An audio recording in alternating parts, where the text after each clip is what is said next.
కయ్యను తమ్ముడు ఎక్కడ? నా తమ్ముడికి నేనేమైనా కావాలి వాడినా? ఎంత ఎంత ఎంత ధీమా అండి వాడికి. దేవుడు శిక్షించడనే ధీమా. ఏం చేశాడో తెలుసా? దేవుడు కయ్యన్ని శపించాడు. ఆ శాపాన్ని పట్టుకొని కయ్యని ఏడ్చాడండి. ఎడ తెలుసా? నేను దిక్కు దిశ లేక దేశ దిమ్మరినాయి, లోకమంతా తిరగాల్సిందేనా? ఎస్. ఇంటి పాటున ఉండకుండా, ఇంటిలో ఉన్న ప్రేమ, అనురాగం, ఆప్యాయత, ఆనందము అనుభవించకుండా దేశ దిమ్మరిగా తిరగాల్సిందే. దేవుడు శపించాడు. కయ్యూను ఆ శాపాన్ని అనుభవించాడు. కయ్యూను, నీ తమ్ముడైన హేబెలు ఎక్కడా? ఎప్పుడు తమ్ముని గురించి ప్రశ్నించని దేవుడు సడన్గా కయ్యూన్ని ప్రశ్నిస్తున్నాడు. నీ తమ్ముడు ఎక్కడా? ఏం జరిగింది? అంతకు క్రితమే కయ్యూను హేబెల్ని ఏం చేశాడు? చంపేశాడు. హేబెల్ను కయ్యూను చంపేసిన తరువాత దేవుడు వచ్చి అంటున్నాడు, కయ్యూను నీ తమ్ముడు ఎక్కడా?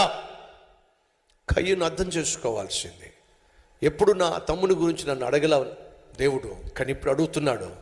నేను నా తమ్ముడిని చంపేసిన విషయం దేవునికి తెలిసిపోయింది, కాబట్టి నేను తప్పొప్పుకుంటే మంచిది. ప్రభా ఎప్పుడు నా తమ్ముని గురించి నువ్వు అడగల, కానీ ఎప్పుడైతే నా తమ్ముడిని నేను అసూయతో చంపేశానో వెంటనే నువ్వు ప్రత్యక్షమై లేక వెంటనే అడుగుతున్నావు. నువ్వు చూసేశావు, అన్యాయంగా నా తమ్ముడిని చంపేయటం నువ్వు చూసావు. అయ్యా, బుద్ధి గడ్డి తిని అసూయకు లోబడి నా తమ్ముడిని చంపేశానయ్యా, చేసింది పాపమేనయ్యా, నన్ను క్షమించయ్యా అడుగుతాడేమో. క్షమిద్దామని ఒక అవకాశం దేవుడిచ్చాడు. కయ్యూను, నా తమ్మునికి నేనేమైనా కావాలి వాడినా? ఎంత పొగరండి. చెప్పాగా, పాపిష్టోడికి పాపిష్టి పొగరం, పాపిష్టి ధైర్యం, ధీమా. కారణం ఏమీ కాదని చెప్పి. కయ్యూనికి ఎంత ధీమా అండి. మనిషిని చంపేసి కూడా, తమ్ముడిని చంపేసి కూడా ఎంత ధీమా. 14వ వచనం,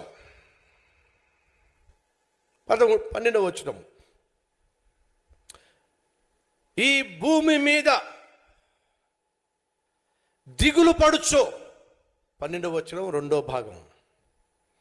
ఈ భూమి మీద దిగులు పడుచు, దేశ దిమ్మరివై ఉందువో. కయ్యూనుకు శిక్ష వచ్చి పడింది. ఏమిటట? కయ్యూను ముఖాన్ని చూస్తే ఎప్పుడు చూసినా దిగులుగా ఉంటుంది, ఎప్పుడు చూసినా దుఃఖంతో ఉంటుంది, ఎప్పుడు చూసినా ముఖంలో దరిద్రత కనిపిస్తూ ఉంటుంది.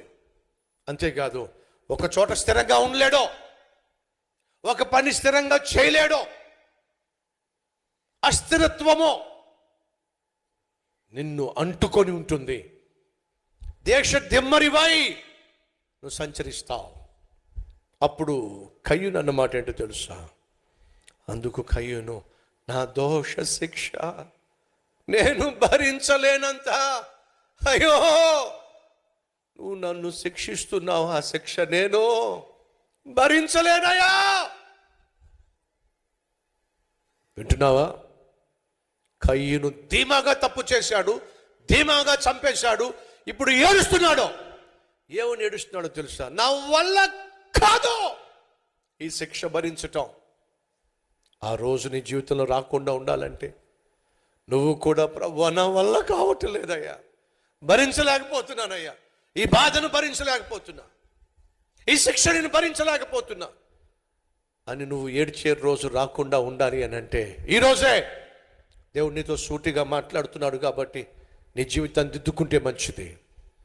ఒప్పిడి కలిగి నీ కుటుంబాన్ని కట్టుకుంటే మంచిది. బాధ్యత కలిగిన భార్యగా, భర్తగా బ్రతికితే మంచిదే. అమ్మ నాన్నకు సంతోషాన్ని, దేవునికి మహిమను తెచ్చే ఒక మంచి స్టూడెంట్గా, ఒక మంచి కుమారుడిగా, కుమార్తెగా నువ్వు ఉంటే మంచిది. సహోదరా, కయ్యూను అంటున్నాడు, నువ్వు విధించిన శిక్ష నేను భరించలేనంత గొప్పదే. 14వ వచనము, నేడు ఈ ప్రదేశము నుండి నన్ను వెళ్ళగొట్టితివి, నీ సన్నిధికి రాకుండా వెలివేయబడే జాగ్రత్త.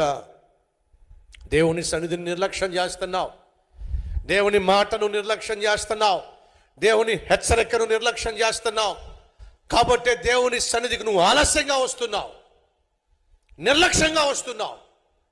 నీ నిర్లక్ష్యాన్ని, నీ ఆలస్యాన్ని, నీకున్నటువంటి తెగింపు తత్వాన్ని, నీ గర్వాన్ని దేవుడు చూసి శిక్షిస్తే ఏమవుతుందో తెలుసా? కయీను అంటున్నాడు, నీ సన్నిధికి వచ్చి ఒకవేళ పశ్చాత్తాపడదాం అంటే నీ సన్నిధికే రాకుండా నన్ను తోసేశావు. కయీనుకు దేవుడు విధించిన శిక్ష ఏంటో తెలుసా? దేవుడు తన సన్నిధిని దూరం చేసి పడేశాడు. ఆదాము అవ్వ తాము తప్పు చేసినప్పుడు దేవుడు విధించిన శిక్ష ఏంటో తెలుసా? అన్నిటికంటే గొప్ప శిక్ష ఏంటో తెలుసా? దేవుడు తన సన్నిధిని వారికి దూరం చేసి పడేశాడు. ఎప్పుడైతే దేవుని సన్నిధి కయీనుకు దూరం అయిందో ఎక్కడి నుంచి పోయాడో తెలుసా? 16వ వచనం. అప్పుడు కయీను యెహోవా సన్నిధిలో నుండి బయలుదేరి, ఎక్కడి నుంచి బయలుదేరిపోయాడట? యెహోవా సన్నిధి నుండి, యెహోవా సహవాసం నుండి పోయాడు, నాశనం అయిపోయాడండి.